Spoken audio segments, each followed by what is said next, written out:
శ్రావణం mega sale మీ CMR legacy of జ్యువెలరీలో విఏలో 50% వరకు తగ్గింపు. వివరాలకు సంప్రదించండి. నమస్కారం, మీరు చూస్తున్న సుమన్ టీవీ. నేను మీ కీర్తి. నాతో పాటు ప్రముఖ ఆస్ట్రాలజర్ బ్రహ్మశ్రీ నందిబట్ల శ్రీహరి శర్మ గురుగారు ఉన్నారు. నమస్తే గురుగారు. వాగర్థావివ సంపృక్తౌ వాగర్థ ప్రతిపత్తయే జగతః పితరౌ వందే పార్వతీ పరమేశ్వరౌ.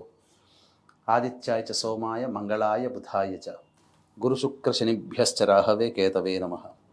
శృంగేరి జగద్గురు పీఠాధిపతులకి, కంచి పీఠాధిపతులకి నమస్కారములు తెలియజేసుకుంటూ కార్యక్రమాన్ని ప్రారంభిద్దాం. గురుగారు, వరలక్ష్మి వ్రత పూజ విధానానికి సంబంధించి అనేక ధర్మ సందేహాలు మనం వీడియోల ద్వారా నిర్వృత్తి చేస్తున్నాం. అందులో భాగంగా అమ్మవారికి ఎలాంటి రంగు చీర ధరించాలి, మనం అంటే పూజ చేసే వాళ్ళము ఎలాంటి రంగు చీరని వేసుకోవాలి, నైవేద్యాలు ఏం పెట్టాలి, పూజలో మనం ఉపయోగించే పువ్వులు ఏ పువ్వులై ఉండాలి, ఖచ్చితంగా ఈ పువ్వులు ఉంటే బాగుంటుంది అని చెప్పుకోదగ్గవి ఏవైనా ఉన్నాయా, ఇలాంటి విషయాలు ఈ వీడియో ద్వారా తెలుసుకుందాం.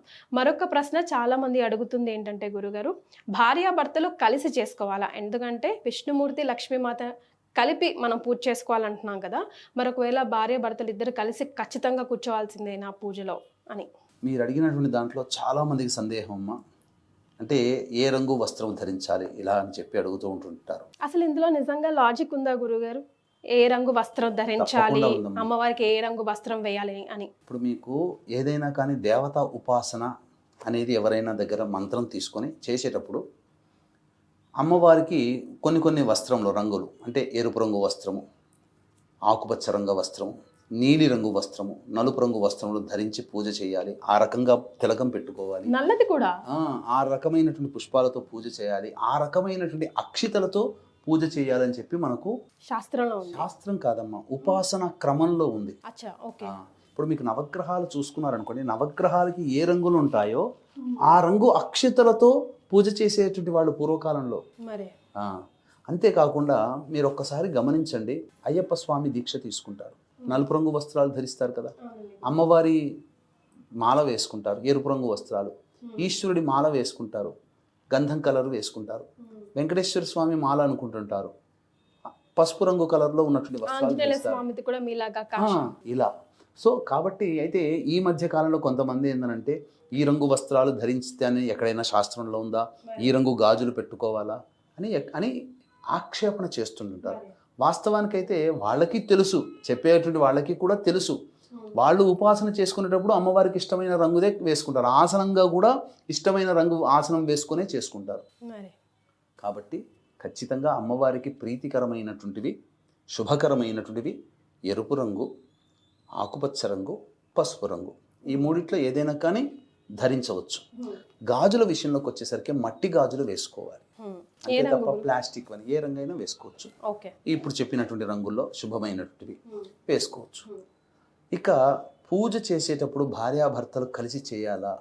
శాస్త్ర ప్రకారము మనకు చెప్పబడి ఉన్నటువంటిది, ఇద్దరు కలిసి కూర్చొని చేయగలిగే అవకాశం ఉంటే ఇద్దరు కలిసి కూర్చొని పూజ చేయండి. ఎప్పటి వరకు? గణపతి పూజ వరకు. తర్వాత లక్ష్మీ పూజ ఆడవాళ్ళుగా చేసుకోవచ్చు, తప్పులేదు. సంకల్పం వరకు భార్యాభర్తలు కలిసి ఉండి చేసుకోవచ్చు. తోరంకి ఎవరి చేత కట్టించుకోవాలి గురుగారు?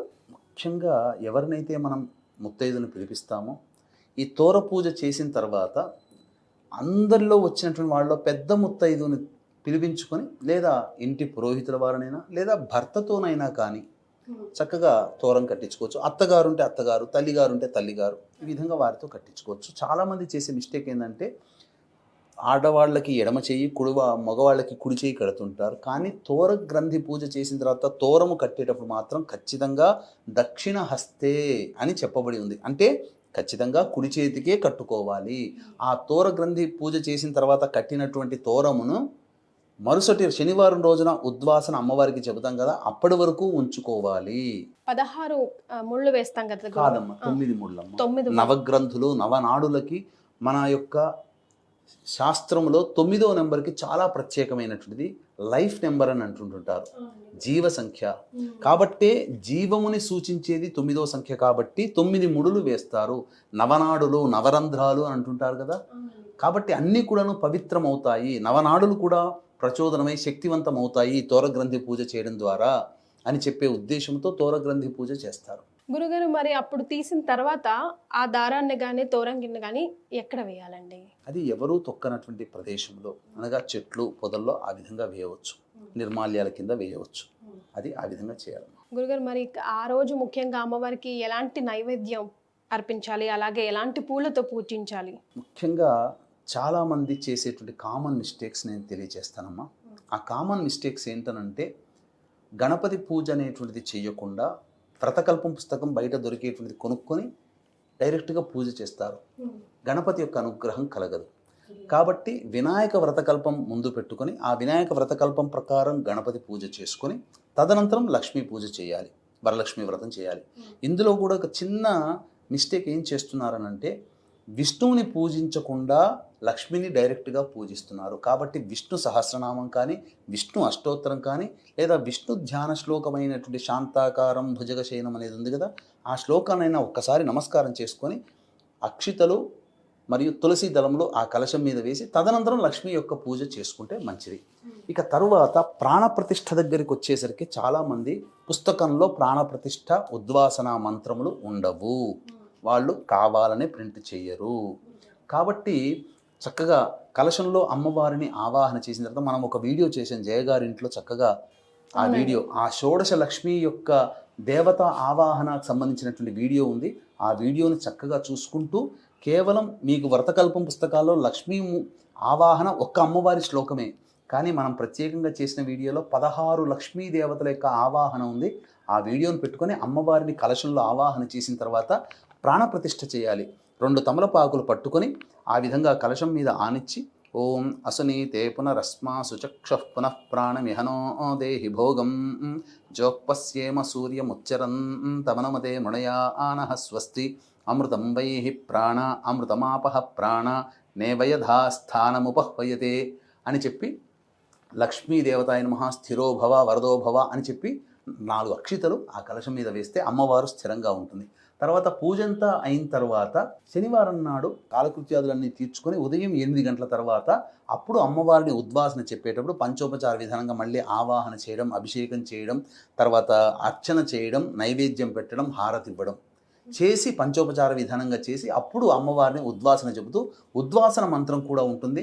ఓం 4 అక్షితలు చేతిలో తీసుకొని యజ్ఞేన యజ్ఞమయజంత దేవాః తాని ధర్మాణి ప్రథమాన్యాసన్ తే హనాకం మహిమానః సచంతే యత్ర పూర్వే సాధ్యాః సంతి దేవాః శ్రీ వరలక్ష్మీదేవతాయై నమః యథాస్థానం ప్రవేశయామి శోభనార్థే క్షేమాయ పునరా ఆగమనాయ చ అని ఒక అక్షితలు వేసి అమ్మవారి నమస్కారం చేసుకుంటే అమ్మవారు ఎంత సంతోషంగా మన ఇంటికి వచ్చిందో, మన ఇంట్లో సిరులు స్థిరంగా ఉండాలని ఆశీర్వదించి సుఖభోగాలు అనుగ్రహించి అంతే సంతోషంతో మన ఇంట్లోంచి వెళ్ళిపోతుంది.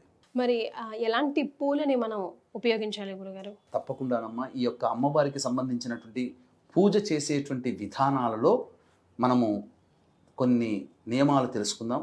అలాగే నైవేద్యాలు కూడా మీరు అడిగారు, చెప్పలేదు కాబట్టి నైవేద్యాల గురించి కూడా తెలుసుకుందాం. వీక్షించేటువంటి ప్రేక్షకులకి గమనిక, ఈ యొక్క 8వ తారీఖు రోజున వరలక్ష్మి వ్రతం ప్రతి మహిళ తప్పకుండా ఆచరిస్తుంది, ప్రతి యువతి ఆచరిస్తుంది.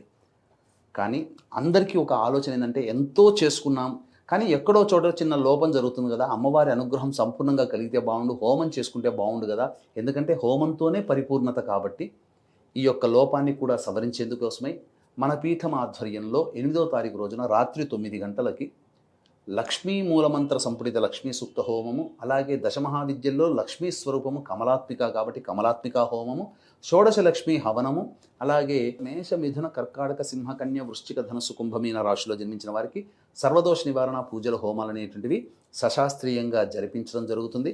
ఈ కార్యక్రమంలో పాల్గొనడం అనగా గోత్రనామాదులు నమోదు చేసుకోవడం ద్వారా పిల్లలకి విద్య, వివాహ సమస్యలు, దాంపత్య సమస్యలు, అలాగే సంతాన సమస్యలు, అనారోగ్య సమస్యలు, ముఖ్యంగా రుణ బాధలు, ఆర్థిక బాధలు తొలగి సుఖశాంతులతో ఉంటారు. ఈ అమ్మవారికి ఇష్టమైనటువంటి తామర పూసమాల మీకు పూజ చేసి ఇవ్వడం జరుగుతుంది. కేవలం 41 మందికి మాత్రమే అవకాశం అండి.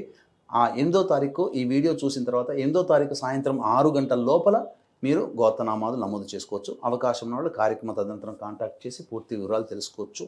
ఇక ముఖ్యంగా అమ్మవారికి పూజ చేయదలిచినటువంటి విధానాలలో గనక చూసుకున్నట్లయితేనమ్మా, అమ్మవారికి చక్కగా మందార పుష్పములు అంటే మహాప్రీతి. గురుగారు, ఏ రంగువైనా ఏ రంగువైనా, ఎరుపు మందారం అయితే ఇంకా విశేషం. తర్వాత తామర పుష్పములు మహాప్రీతి, కలవ పుష్పములు, కలవ పూలు అవి కూడా ప్రీతి. తరువాత కరవీర పుష్పములు అంటే గన్నేరు పూలు, ఇవి చాలా విశేషం. తరువాత మల్లెపూలు, ఈ అమ్మవారికి ఈ 5 రకాల పుష్పాలతో, చామంతి పూలు, ఈ రకాలైనటువంటి పుష్పాలతో గనక అమ్మవారికి పూజ చేసినా, అర్చన చేసినా, దండ వేసినా చాలా విశేషం. కాబట్టి చాలామంది తెలిసి తెలియక పూలల్లో విధంగా నీలిరంగు పుష్పాలు, బ్లూ కలర్ పుష్పాలు వాడతారు. అస్సలు వాడకూడదమ్మా. లక్ష్మీ కోసం చేస్తున్నప్పుడు శనిగ్రహాన్ని సూచించే నీలిరంగు పుష్పాలతో చెనక చేస్తే లక్ష్మీ అనుగ్రహం కలగదు. అది జ్యేష్ఠాదేవికి సంకేతం నీలిరంగు. లక్ష్మిని పూజిస్తూ జ్యేష్ఠాదేవితో అర్చన చేస్తే ఎలా లాభం? అది ఆ భావన. తర్వాత అమ్మవారికి పెట్టవలసినటువంటి నైవేద్యాల్లో అమ్మవారికి పెట్టే నైవేద్యాలు 5 రకాలు. ఆవు పాలతో చేసినటువంటి పాయసం, అనగా బియ్యము, ఆవు పాలు, చక్కెర కలిపినటువంటిది. రెండవది పులిహోర, చిత్రాన్నం. మూడవది దధ్యోజనం, పెరుగన్నం కాకుండా పెరుగన్నంలో కాస్త వేయింపు వేసి వేయాలి, పోపు వేసి వేయాలి. తర్వాత బెల్లం పాయసం, తర్వాత నువ్వుల పిండితో చేసిన పులగం. ఈ 5 రకాలైనటువంటి పదార్థాలు అమ్మవారికి చాలా ప్రీతికరం. వాయనం ఇచ్చేటప్పుడు మాత్రం చక్కగా పూర్ణం బూరెలు, భక్ష్యములు ఇవన్నీ ఇవ్వవచ్చు, తప్పులేదు. గురుగారు, ఇప్పుడు నుంచి ఓ 2 నిమిషాల పాటు నేను అడగబోయే ప్రశ్నలు చాలా మందికి ధర్మ సందేహమే, కానీ కొంతమందిని నేను మనసు నొప్పించిన దాన్ని కూడా అవుతానేమో, కానీ మీ సమాధానం చాలా మందికి అవగాహన కల్పిస్తుంది గురుగారు. అంటే వితంతువులు వరలక్ష్మి వ్రతం చేసుకోవచ్చా, చేసుకోకూడదా? ఎవరైనా చేస్తే వాయనం తీసుకోవడానికి వెళ్ళొచ్చా, వెళ్ళకూడదా? ఒకవేళ వెళ్ళాలి అనుకుంటే, ఒకవేళ ఆ ఇంట్లో వాళ్ళే, ఆ ఇంటి ఆడపడుచు, అత్తగారు, అమ్మగారు అయితే కనుక మనం ఖచ్చితంగా నలుగురితో పాటు కూర్చున్నప్పుడు ఇస్తాం కదా గురుగారు. సో అలా ఇచ్చేటప్పుడు వాళ్ళకి వాయనంలో ఏమేమి ద్రవ్యాలు కానీ వస్తువులు కానీ ఇవ్వచ్చు, ఇవ్వకూడదు, ఇలాంటి సందేహాలు ప్రధానంగా మనం గమనించుకుంటే ఈ యొక్క వరలక్ష్మి వ్రత పూజ అనేటువంటిది చారుమతి చేసుకుంది, సుమంగళిగా కుటుంబము సౌఖ్యంగా ఉండాలనే ఉద్దేశంతో. అయితే పూర్వ సువాసినిలు అనేటువంటిది ఇప్పుడు మనం చాలామంది ఎదుర్కొనేటువంటి సందేహం, సమస్య కూడా. అయితే ఈ ఆచారం అనేటువంటిది ఈ మధ్య కాలంలో, అంటే ఒక 100 సంవత్సరాల నుంచి ఎక్కువగా సమాజంలో లోపభూయిష్టంగా చెబుతూ వాళ్ళని పక్కకు పెట్టి వాళ్ళని బాధకి గురి చేస్తూ వాళ్ళ కంటి ముందరనే ఆనందంగా చేసుకునే విధానంగా అట్లాంటి శాడిజంతో తయారైపోతున్నది సమాజం. అంటే ఎవరి కర్మకి ఎవరు బాధ్యులు కదా గురుగారు. ప్రతి మహిళ అమ్మవారి స్వరూపమేనమ్మా. అది తెలియచేయడం కోసమే, ఒరే పిచ్చి వాళ్ళారా, ప్రతి మహిళ నా స్వరూపమే, ఆమెకి కలిగే పుట్టిన దారభ్యత శిశువుగా ఉన్నప్పటి నుంచి మరణించేంత వరకు కూడా ఆమె ఏ స్థితి పొందుతుందో ఆ స్థితులన్నీ నావేరా అని చెప్పి దశమహావిద్యల్లో చూపించిందే. దశమహావిద్యల్లో వితంతు రూపంగా కొలిచేటువంటి దేవత ధూమవతి. మరి ధూమవతి స్వరూపాన్ని కూడా అమ్మవారు వ్యక్తపరిచింది కదా. అంటే వితంతు స్వరూపం కూడా నేనే అని చెప్పింది కదా. మరి అటువంటి వితంతుని పూజకి పనికి రాకుండా ఏదో గడ్డి పరకలాగా పక్కకు పెడితే ఎలా? కాబట్టి ఇక్కడ ప్రధానంగా వితంతువులు కూడా చేసుకోవచ్చు, వ్రతం చేసుకోవచ్చు. కాకపోతే కలశయుక్తంగా కాకుండా చిత్రపటాన్ని పెట్టుకొని అష్టోత్తర పూజ, నైవేద్యము ఇలా చేసుకోవచ్చమ్మా, తప్పులేదు. వాళ్ళు వాయనం ఇవ్వాలి, వితంతులు చేసుకున్న వాయనం ఇవ్వాలి సుమంగిళ్ళకి, ఎందుకంటే నాకు ఎట్లాగో ఆ యోగం లేదు, వాళ్ళకన్నా నేను ఇవ్వాలి అనే ఆలోచన ఉంటుంది కదా. అటువంటప్పుడు ఆ వాయనంకి ఇచ్చేటువంటి పదార్థాలు ఏవైతే మనం చెప్పుకున్నామో ఆ వాయన పదార్థాలన్నీ కూడా అమ్మవారి ముందు పెట్టి తీసుకోండమ్మా అని చెప్తే చాలు. వాళ్ళు సాక్షాత్తు లక్ష్మీదేవియే ఇస్తున్నట్టుగా. ఇక్కడ ఒక స్త్రీ ఇంకొక స్త్రీమూర్తికి ఇస్తుంది, సుమంగళి ఇంకొక సుమంగళికి ఇస్తుంది. కానీ వితంతులకి కలిగినటువంటి అదృష్టం ఏంటంటే, లక్ష్మి ఏ మంటపం దగ్గర అయితే పూజ చేసుకుంటుందో వితంతువు, ఆ అమ్మవారి దగ్గర పెట్టిన తర్వాత అమ్మవారి దగ్గర నుంచే తీసుకోండమ్మా అని చెప్తుంది. అమ్మవారి దగ్గర నుంచే తీసుకుంటున్నారు. ఎంత సౌభాగ్యం అది. తన నిండు పూజ చేసుకొని తర్వాత వితంతువుకి ఇవ్వవచ్చునా అని కూడా మీరు అడిగారు. ఆ సుమంగళిలో ఇప్పుడు ఇంట్లో తల్లిగారు ఉంటారమ్మా, కనిపించినటువంటి తల్లి, ఆమె కూడా స్వరూపమే కదా, ఒకప్పుడు చేసుకుంది కదా. ఒక్క కారణం చేత అమ్మని దూరం పెట్టుకుంటామా, అత్తని దూరం పెట్టుకుంటామా? కాబట్టి దేవుడి కలశం ముందరో, చిత్రపటం ముందరో, దేవుని మంటపం ముందరనో ఆమెకు పెట్టి అమ్మకి ఇస్తున్నట్టుగా భావనతో, అమ్మ తీసుకోమ్మా, నువ్వే లక్ష్మీదేవియే ఇస్తుందమ్మా, నేను ఎక్కడమ్మా అని చెప్పిస్తే వితంతు చక్కగా చేసుకుంటుంది కదా. సత్యనారాయణ స్వామి వ్రతం ఏదైతే ఉందో వితంతువులు కూడా చేసుకున్న సందర్భాలు ఉన్నాయి. ముఖ్యంగా ఈశ్వరాభిషేకము అనేటువంటిది ఆడవాళ్ళు చేయకూడదు అని అంటారు. మరి రావణాసుడి తల్లి కైకసి చేసుకుంది కదా. అక్కమాంబ గుహలు శ్రీశైలం వెళ్ళినప్పుడు చక్కగా చేసుకుంటారు కదా. ఆమె ఏం వివాహం చేసుకోలేదే. కాబట్టి తప్పకుండా అంటే ఇక్కడ వివాహం చేసుకొని వితంతువుగా మారితే అది దోషము, వివాహం చేసుకోకుండా బ్రహ్మచారిణిగా ఉన్నా కూడా దోషమే కదా ఒక రకంగా ఆలోచిస్తే. మరి ఇవన్నీ కాదు కదా. కాబట్టి ఖచ్చితంగా చేసుకోవడం తప్పలేదు, వాళ్ళని బాధ పెట్టకూడదు. ప్రేమ ఆప్యాయతతో ఉండండి. ఇప్పుడు చాలామంది వితంతువులు అనేటువంటి విషయంలోకి వచ్చేసరికి భర్త ద్వారా ఆ వివాహం చేసుకున్న సందర్భంలో మెట్టెలు పుస్తెలు మాత్రమే వస్తాయి. చిన్నప్పటి నుంచి బొట్టు పెట్టుకుందిగా, చిన్నప్పటి నుంచి చక్కగా అలంకరించుకుంది కదా, మంచి మంచి డ్రెస్సులు వేసుకుంది కదా. పట్టు పరికిణలు పూర్వకాలంలో ఇప్పుడు మంచిగా డ్రెస్సులు వేసుకుంటున్నారు, మంచిగా పూలు పెట్టుకున్నారు కదా. మరి ఇవన్నీ భర్త పోయిన తర్వాత ఎందుకు అని అంటే ఒకటే ఒక కారణం అమ్మా, వితంతువు మీద మళ్ళీ మిగతా వాళ్ళకి కొన్ని ప్రకోపాలు పెరుగుతాయనే ఉద్దేశంతో ఆ వితంతువు భర్తహీనంగా ఉంటారు. కాబట్టి ఎదుటి వాళ్ళు ఎవరైనా ప్రలోభ పెడతారేమో, తాను ప్రలోభపడుతుందనే ఉద్దేశంతో స్త్రీకి అందంగా కనిపించేటువంటి అన్ని రకాల అలంకరణలన్నీ కూడా స్త్రీకి దూరం చేయడం జరిగింది. అంతే తప్ప తన స్వయ నిర్ణయం అది. అంతే తప్ప ఎక్కడా కూడా చెప్పబడలేదమ్మా. అంతేగాని పూలు గాజులు అవన్నీ భర్త కంటే ముందు వచ్చే సుమంగళిగా ఉండకూడదని అంతవరకే తప్ప బొట్టు పెట్టుకోవచ్చు, తప్పేమీ లేదు. అవకాశం ఉంటే పూలు ధరించకూడదు అన్నప్పుడు పూలు ధరించకుండా ఉంటే సరిపోయాయి. ఎందుకంటే గత స్మృతులు వచ్చి బాధకు గురవుతారేమో అనే ఉద్దేశం కూడా కాబోలు. అలంకరించుకునే నా భర్త ఉంటే ఇవన్నీ పెట్టుకున్నాను, ఇప్పుడు ఎవరి కోసం అంటే పూర్వకాలంలో భర్త ఉన్నంత వరకే పాతివ్రత్యం అనేది చాలా గొప్పగా పాటించేవాళ్ళు. భర్త తదనంతరం కూడా పాతివ్రత్యాన్ని పాటించారు. నా భర్తే లేనప్పుడు ఇవన్నీ ఎందుకు నాకు, ఎవరి కోసం ఇదంతా అని చెప్పే కదా ఆ కాలం అని ఆలోచించేది. ఇప్పుడంతా కూడా సమాజం మారిపోయింది. ఎవరికి వాళ్ళు అప్పట్లో ఆధారపడి జీవించేటువంటి వాళ్ళు కాబట్టి పెద్దవాళ్ళు పెట్టినటువంటి నిర్ణయాల్ని తూచా తప్పకుండా పాటించారు. ఇప్పుడు ఎవరి మీద ఆధారపడాల్సినటువంటి అవసరం లేదు జీవితాల్లో. కాబట్టి ఎవరి ఇష్టానుసారం ప్రవర్తిస్తున్నారు. కాకపోతే ఈ వితంతులకు సంబంధించినటువంటి అష్టోత్తర విధానంగా పూజ చేసుకోవచ్చు.